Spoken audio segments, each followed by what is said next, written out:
കാക്കനാട് എന്ന അടിസ്ഥാന സൗകര്യ വികസനത്തെക്കുറിച്ചാണല്ലോ. കാക്കനാട് സത്യം പറഞ്ഞു കഴിഞ്ഞാൽ കുറുക്കം മേഞ്ഞിരുന്ന സ്ഥലമാണ്. ഞങ്ങൾ വന്നതിന് ശേഷം ആൻ്റണി ഗവൺമെൻറ്റിൻ്റെ സമയത്ത് കൊച്ചി IT-യുടെ ഡെസ്റ്റിനേഷൻ ആക്കണമെന്ന് പറഞ്ഞിട്ട് ടൈം ബൗണ്ടായിട്ട് ഇൻഫോ പാർക്കും ബാക്കിയുള്ളതൊക്കെ ഉണ്ടാക്കിയിട്ടാണ് കാക്കനാട് ഇന്ന് ലക്ഷക്കണക്കിന് ആളുകൾ വന്നു പോകുന്ന സ്ഥലമായി മാറിയത്. അതുപോലെ അക്ഷയ, നിങ്ങൾക്കറിയാം, ലോകപ്രശസ്തമായ അക്ഷയ. ഡിജിറ്റൽ കേരള ആയത് അക്ഷയ കൊണ്ടാണ്. അതും ഇതേപോലെ ഇന്ത്യൻ പ്രസിഡന്റ് തുടങ്ങാനും വന്നു, ഡിജിറ്റലായി പ്രഖ്യാപിക്കാനും വന്നു. കരുണാകരൻ ഗവൺമെൻറ്റിൻ്റെ കാലത്തും ആൻ്റണി ഗവൺമെൻറ്റിൻ്റെ കാലത്തും ഉമ്മൻചാണ്ടി ഗവൺമെൻറ്റിൻ്റെ കാലത്തും ഇടയ്ക്ക് വന്ന ഗവൺമെൻറ്റുകളൊന്നും ചെയ്തിട്ടില്ല എന്നൊന്നും ഞാൻ പറയില്ല. പക്ഷെ അടിസ്ഥാനപരമായി കേരളത്തിൻ്റെ വ്യവസായ ഭൂപടത്തിൽ വമ്പിച്ച മാറ്റം ഈ കിൻഫ്ര പാർക്കുകളും അതുപോലെ തന്നെ കാക്കനാട് വളർന്നു വന്ന കാര്യവും ബാക്കിയുള്ള എന്തെടുത്ത് വെച്ചാലും നമുക്ക് പിന്നീട് ആ പഴയ കാലം ഒഴിച്ചാൽ പിന്നീട് കേരളത്തിൽ വന്ന മാറ്റം, അതിനുവേണ്ടി അശ്രാന്ത പരിശ്രമം നടത്തിയതാണ് ആൻ്റണി ഗവൺമെൻറ് കാലത്തുള്ള എമർജിങ് കേരളയും ഉമ്മൻചാണ്ടി ഗവൺമെൻറ്റിൻ്റെ കാലത്തുള്ള ഇൻവെസ്റ്റേഴ്സ് മീറ്റും ജിമ്മും എമർജിങ് കേരളയും ഒക്കെ. IT-യിലൊക്കെ വലിയ ഇവൻ്റൊക്കെ നടത്തി വലിയ കമ്പനികൾ.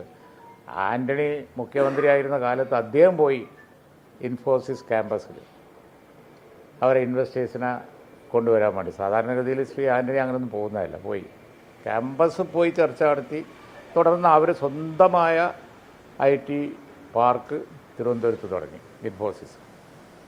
അതുപോലെ വമ്പിച്ച മാറ്റം കേരളത്തിൽ വ്യവസായ രംഗത്ത് വരുത്തിയത്, ഇൻവെസ്റ്റ്മെൻറ്റ് രംഗത്ത് വരുത്തിയത് UDF ഗവൺമെൻറ്റുകളാണ്.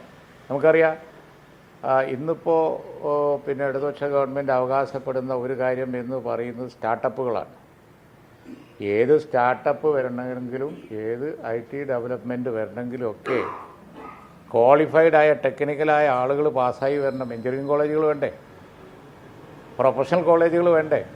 ആ പ്രൊഫഷണൽ കോളേജിനെതിരായി അന്നത്തെ ഇടതുപക്ഷ സമരം നമുക്ക് ഓർമ്മ ഉണ്ടല്ലോ, രക്തരൂക്ഷിതമായ സമരം. അതിനെ മറികടന്നാണ് വിദ്യാഭ്യാസ രംഗത്ത് ഞങ്ങൾ എഡ്യൂക്കേഷൻ ഓപ്പൺ ചെയ്തത്. ഞങ്ങൾ ഓപ്പൺ ചെയ്തത് ഈ സമരത്തെ, കൂത്തുപറമ്പും ഒക്കെ അതിൻ്റെ അടിയിലുണ്ടായതാണ്, മറികടന്നാണ് ചെയ്തത്. അപ്പോൾ കേരളത്തിൽ വ്യവസായ രംഗത്ത് വമ്പിച്ച മാറ്റം വരുത്തിയത് UDF ഗവൺമെൻറ്റുകളാണ്. പക്ഷേ വ്യവസായ അന്തരീക്ഷം എന്ന പ്രശ്നം കേരളത്തിലുണ്ടായിരുന്നില്ലെങ്കിൽ അത് ഈ പറഞ്ഞ നോക്കുകൂലിയും അതുപോലെ തന്നെ എന്താ പറയുക, അക്രമ സമരങ്ങളും ക്യാമ്പസ് ആക്രമണവും അതുപോലെ തന്നെ ഇൻവെസ്റ്റേഴ്സിന് നേരിടേണ്ടി വരുന്ന ഭീഷണിയും കാര്യങ്ങളും മറ്റുമൊക്കെയാണ്. ആ അന്തരീക്ഷം ഒഴിവായി കിട്ടുക എന്നുള്ളതാണ് നമ്മുടെ പ്രശ്നം. അപ്പോൾ ഇപ്പോൾ പ്രതിപക്ഷത്ത് ഞങ്ങളാണ്. ഞങ്ങൾ ഏത് കാലത്തും ആ രീതിയിൽ പോയിട്ടില്ല.